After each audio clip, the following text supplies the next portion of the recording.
Just take your medicine, Olivia. You know how anxious you get, Marcus said, handing me 2 pills and a glass of water. His voice was gentle, caring, the perfect concerned husband. I stared at the pills in my palm, the same ones I'd been taking for the past 6 months, the ones that were supposed to help with my anxiety. My hands trembled slightly as I lifted them to my mouth. Marcus watched intently, making sure I swallowed them. He always watched. I'm Olivia Chen, 34, and 6 months ago, I was a successful architectural designer. Now I could barely get through the day without feeling dizzy, confused, and increasingly weak. My once busy life had shrunk to the confines of our house, with Marcus controlling every aspect of my existence, all under the guise of caring for his sick wife. Good girl, he smiled, taking the glass from my shaking hands. I have to go to work now. Your mother will check on you later. He kissed my forehead, the gesture making my skin crawl. As soon as the front door closed, I rushed to the bathroom, my new morning ritual. The world spun as I gripped the sink, staring at my reflection. Dark circles under my eyes, pale skin, and I'd lost so much weight my clothes hung loose. What was happening to me?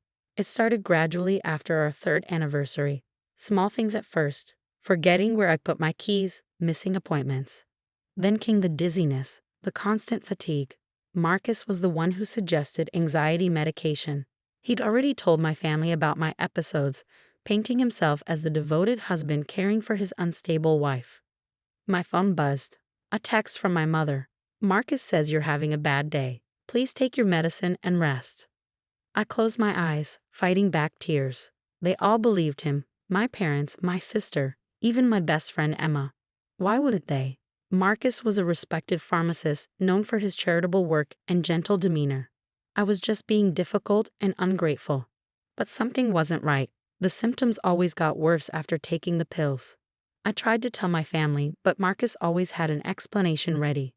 The anxiety is making her paranoid, he'd say, shaking his head sadly. The doctor warned us this might happen. The doctor, his friend Dr. Powell, who never ran any real tests, who only spoke to Marcus about my condition.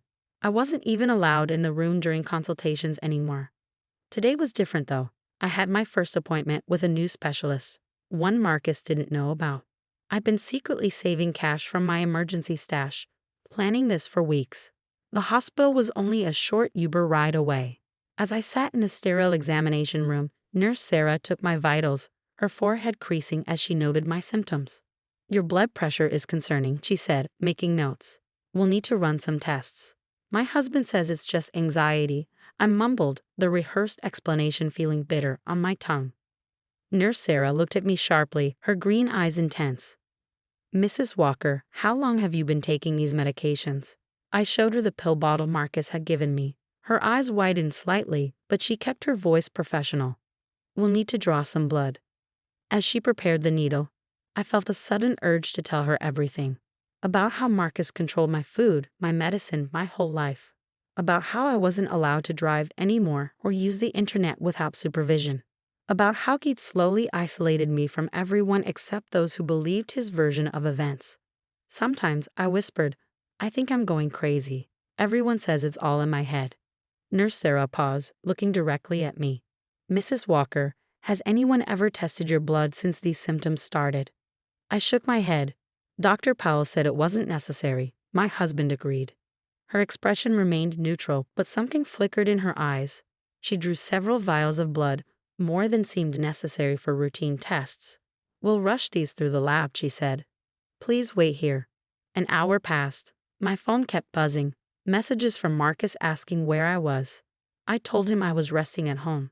My hands shook as I ignored the texts. When Nurse Sarah returned, she wasn't alone. A tall woman in a dark suit accompanied her, showing me an FBI badge. Mrs. Walker, the agent said gently, we need to talk about what we found in your blood work. My heart stopped.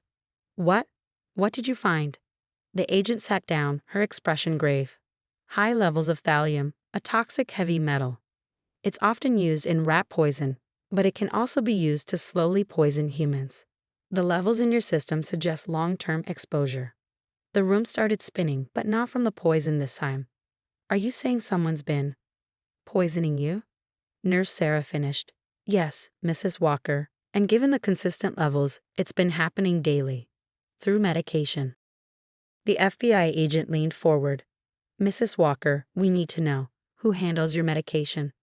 I felt the world collapse around me as I whispered, my husband. The pharmacist. Everything happened quickly after that. The FBI agent, Agent Torres, explained that they'd been investigating several suspicious deaths connected to Marcus's pharmacy. We had our suspicions, she said, but no concrete evidence until now. They wouldn't let me return home. Instead, I was admitted to the hospital's secure wing under a false name. The nurses began a detoxification process, hooking me up to IVs and monitoring my vitals constantly. My body ached as the poison slowly left my system. But my mind was clearing for the first time in months. Your husband is at the front desk, Nurse Sarah informed me the next morning. He's demanding to see you. Says you're having a mental breakdown. I pulled the blanket tighter around myself. He doesn't know you called the FBI. She shook her head. He thinks this is a regular hospital admission. Agent Torres wants to keep it that way for now. Through my hospital room window, I could see Marcus at the nurse's station, putting on his concerned husband act. He was wearing his light blue sweater, the one he always wore when he needed to appear trustworthy. His voice carried down the hallway. My wife is very unstable. She needs her medication. I'm sorry, sir, Nurse Sarah replied firmly. Hospital policy requires us to use our own pharmacy for all medications. I watched his face twitch slightly, a micro-expression of anger, before he smoothed it back into worried concern. At least let me see her. She must be terrified without me. Terrified with you, I thought. Agent Torres arrived that afternoon with more news. We searched your house, she said, sitting beside my bed. Found his laboratory in the basement, hidden behind that private wine cellar he was so protective of. My hands started shaking. A laboratory? Professional-grade equipment, records going back years. You weren't his first victim, Olivia. She showed me photographs of journals they'd discovered, detailed notes written in Marcus's precise handwriting. Dosages, symptoms, timelines. My name was just the latest in a series of entries. There were others. I asked though I already knew the answer. 3 other women. All dead. All ruled natural causes or suicide. Agent Torres's voice was gentle but firm. He's been perfecting his method for years. The previous victims' families thought they were just sick or unstable, just like your family thinks about you now. My mother had been calling constantly, leaving voicemails that swung between anger and pleading. Marcus is worried sick. How could you do this to him? He's done nothing but take care of you. Take care of me. The phrase had a whole new meaning now. We need your help, Olivia, Agent Torres said. We can prove the poisoning, but with your testimony, we can show the psychological manipulation too. How he isolated you, convinced everyone you were unstable, controlled every aspect of your life. I thought about all the other women in his journals. How alone they must have felt. How confused and scared, just like I had been. How everyone probably told them they were just being difficult, just like they told me. What do you need me to do? I asked. Agent Torres smiled. First, we need to record everything. Every detail you can remember about when this started, how he administered the poison, who he convinced to help him, even unknowingly. As I recounted everything, patterns emerged that I hadn't seen before. Howgate started suggesting I work from home more often, claiming he was worried about my stress levels. Howgate gradually convinced my friends I was becoming agoraphobic. Howgate switched my regular doctor to his friend Dr. Powell. Classic isolation tactics, Agent Torres noted. Combined with the physical symptoms from the poison, it was the perfect trap. Nurse Sarah came in with my evening medication. Actual anti-anxiety medication this time, prescribed by a real doctor to help me cope with the trauma.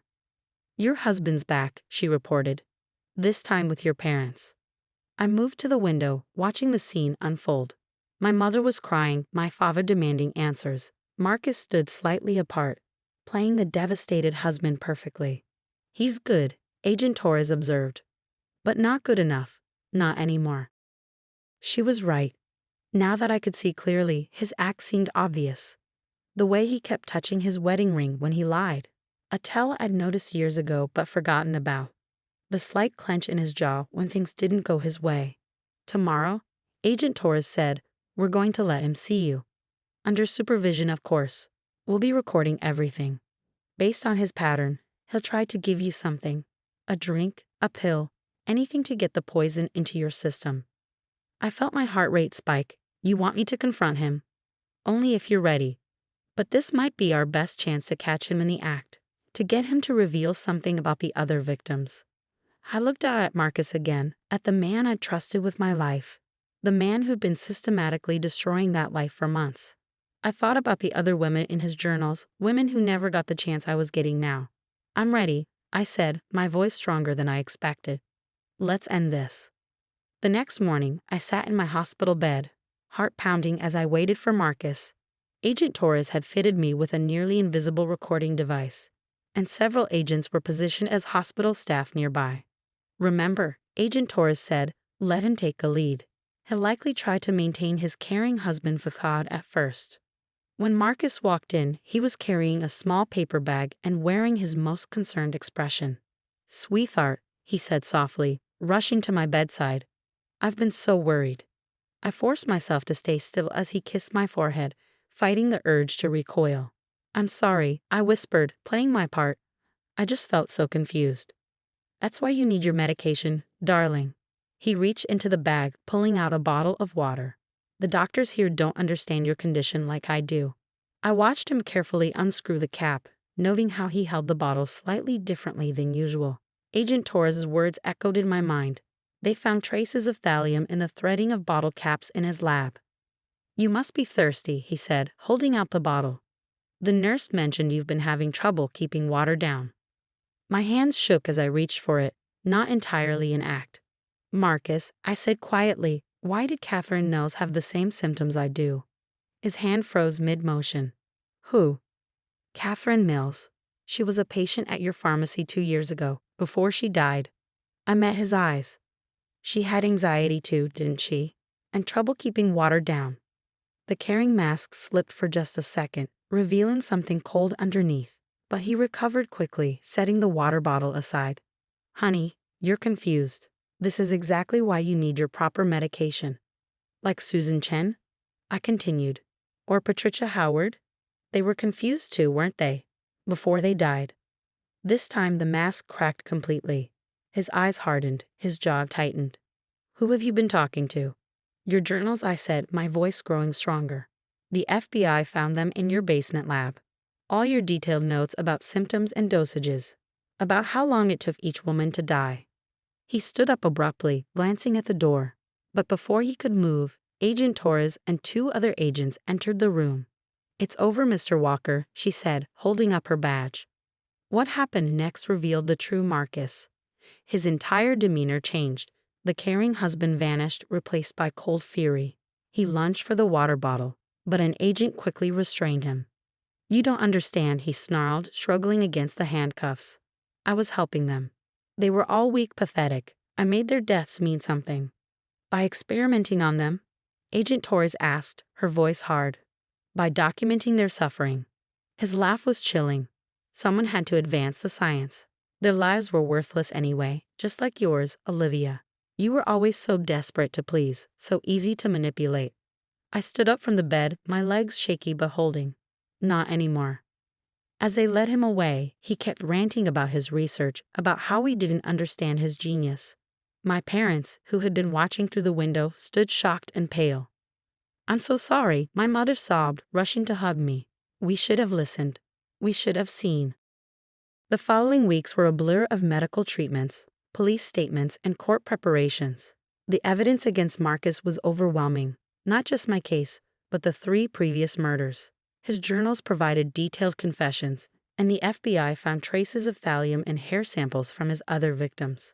During the trial, I testified about everything: the gaslighting, the isolation, the slow poisoning.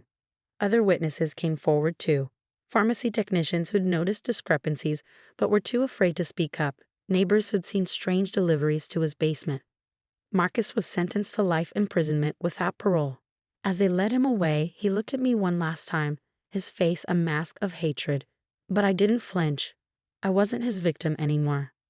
1 year later, I stood at a podium, addressing a room full of medical professionals and law enforcement officers. Trust your instincts, I told them. If something feels wrong, it probably is. And please, Listen to your patients when they say something isn't right. Nurse Sarah, who had become a close friend, sat in the front row, smiling proudly. Thanks to her quick thinking and willingness to listen, we had not only stopped a serial killer but also established a new protocol for identifying poisoning cases. As I left the conference hall, I passed a mirror and paused. The woman reflected back at me stood tall and strong, nothing like the pale, frightened person I'd been a year ago. My phone buzzed. A text from my mother about dinner plans. Our relationship was healing slowly, built on a new foundation of trust and careful listening. I stepped out into the sunlight, breathing deeply. Sometimes the most dangerous poisons aren't the ones that kill you quickly. They're the ones that make you doubt yourself, that isolate you from help, that make you think you're crazy for suspecting the truth. But I survived, and now I was helping others do the same. The truth, like poison, always reveals itself eventually. You just have to stay alive long enough to expose it.